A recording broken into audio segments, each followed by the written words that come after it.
Well, last night was a memorable evening for all America and the world with the killing of Osama bin Laden, who was the mastermind behind the 9/11 and the leader of Al-Qaeda. He was killed by the Navy SEALs who did what they were trained to do, and that was to defend and protect the United States of America and the free world.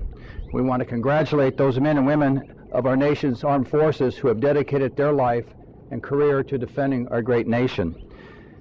Nearly a decade ago, I was in Washington, D.C. with our sheriff when 9/11 hit.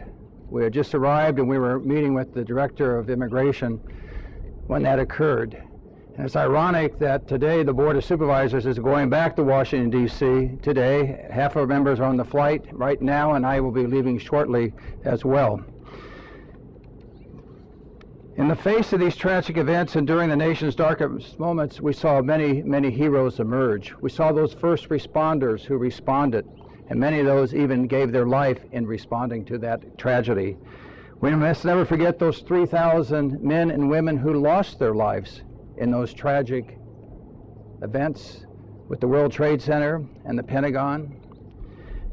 But last night, justice was served on those who were lost that life that day with that killing that successfully occurred after all these years. Our office, my office, will continue to work with our Sheriff's Department. This is why our priority in the County of Los Angeles is public safety.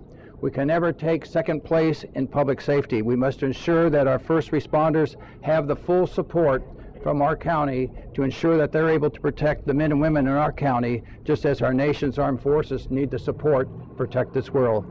So on behalf of the county, we want to congratulate those men and women, those Navy SEALs who were successful in this successful operation, and we stand behind our sheriff and the first responders behind us to ensure that they have the resources necessary to protect our people in Los Angeles County and the state of California.